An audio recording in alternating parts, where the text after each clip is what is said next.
ઝીલવાનું છે. ધન્યોસ્મિ ધન્યોસ્મિ પૂર્ણકામોસ્મિ પૂર્ણકામોસ્મિ નિષ્પાપો નિષ્પાપો નિર્ભય નિર્ભય સુખી સુખી અક્ષર અક્ષર ગુરુ ગુરુ યોગેન યોગેન સ્વામિનારાયણ સ્વામિનારાયણ આશ્રયાત આશ્રયાત અક્ષરમ અક્ષરમ અહમ અહમ પુરુષોત્તમ પુરુષોત્તમ દાસોસ્મિ. દાસોસ્મિ. આ મંત્ર આપણે સૌએ સ્વામીશ્રી પાસેથી રટ્યો. હવે એનો મહિમા સ્વામીશ્રીના મુખે જ આપણે અત્યારે આ સભામાં જાણીશું. આ મંત્ર આપણે આશરો પર ગયા અને આશરો કેટલી સુંદર વાત છે તે આપણને વાત થઈ. ધન્યોસ્મિ ધન્ય થયા. કોણ? પૂર્ણ પુરુષોત્તમ નારાયણ. એના ઉપર કોઈ સત્તા નથી. એમનો આશરો, એમને આપણે શરણે ગયા એ વાત. ધન્યોસ્મિ એટલે ધન્ય ધન્ય થઈ ગયા આપણે. ધન્યતાનો પાર નથી. આપણે જેટલો વિચાર કરીએ ને એટલું ઓછું છે. ધન્યતા આ બ્રહ્માંડમાં, અનંત બ્રહ્માંડમાં આવી ધન્યતા આપણે પામી શકીએ નહીં. એવા આપણે ભાગ્યશાળી છે. એટલે ધન્ય થયા. પૂર્ણ કામોસ્મિ. પૂર્ણ કામોસ. હવે શ્રીજી મહારાજનો આશરો થયો એટલે શું બાકી રહે? તો પૂર્ણ કામોસ્મિ એટલે બધી આપણી એક તો માયા સંબંધી તો કંઈ હોય નહીં, ભગવાન સંબંધી જ હોય. પણ ભગવાન સંબંધીમાંય આ કેટલે ટોપમાં ટોપ વસ્તુ પામી ગયા.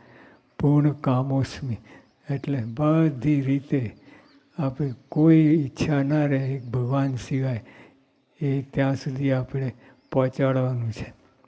નિષ્પાપો અનંત જન્મના, આ જન્મના નહીં, આ 2-4 દિવસની વાત નથી.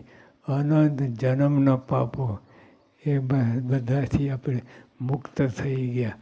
આશરો કરવાથી, શ્રીજી માનો આશરો કરવાથી જ આ બધું થાય, નહીં તો કાંઈ ના થાય. નિર્ભય, કોઈનો ભય ન રહે. શ્રીજી મહારાજ મળ્યા પછી કોનો ભય રહે?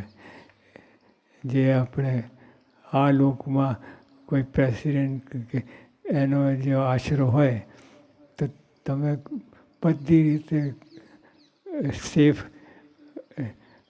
રહો. એટલે આવી રીતે એટલે શ્રીજી મહારાજના શરણે ગયા એ નિર્ભય. અને આપણે ભય રહેતો હોય તો આપણે આશરો કર્યો જ નથી. જે એમના શરણે ગયાથી શું બાકી રહે? અને પછી સુખી થવાની. દુઃખ ભયથી નહીં, હવે સુખી થવાની. અને સુખમાં તો આપણે અક્ષરરૂપ થઈને જે પ્રાપ્તિ થવાની છે એ સુખની વાત. બીજા સુખની વાત નથી. બીજા સુખ તો અનંતગોટી બ્રહ્માંડનું જે સુખ છે એ તો બધું નાશન તુજ ક્ષણિક. મહારાજ કે શેઠ પ્રકૃતિ પુરુષ સુધી, પાતાલથી પ્રકૃતિ પુરુષ સુધી બધા આપણે દેહ ભાવમાં રાચીએ છીએ. અને દેહનું સુખ તો કાંઈ નથી.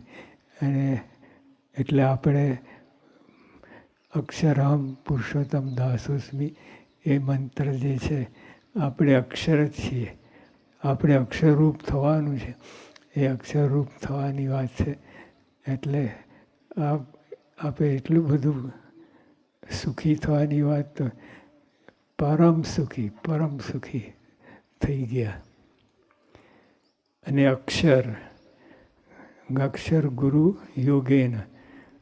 અને અક્ષરરૂપ ગુરુ એના સંબંધે સ્વામિનારાયણ આશ્રયાત, અને એમના સંબંધે પુરુષોત્તમનો સંબંધ અક્ષર દ્વારા જ થાય. આપણે અક્ષરરૂપ થઈએ પછી સંબંધ થાય. તો અક્ષરરૂપ ગુરુ એના દ્વારા આપણને સંબંધ થયો. અને ગુણાતીતાનંદ સ્વામી, ભગતજી મહારાજ, શાસ્ત્રી મહારાજ, યોગી બાપા, પ્રમુખ સાંઈ મહારાજ, એમના સંબંધે આપણે શ્રીજી મહારાજના ચરણે બેસી ગયા. અક્ષરમ અહમ પુરુષોત્તમ દાસોસ્મી, આ બધાનો ઉકેલ આમાં આવી જાય છે. અક્ષરરૂપ થવાનું છે એટલે અક્ષરની જરૂર પડે. એટલે બધા એક નહીં, બધા આપણે અક્ષરરૂપ છે. અક્ષરરૂપ થવાનું છે એટલે અક્ષર પોતાને અક્ષર માનવાનું છે.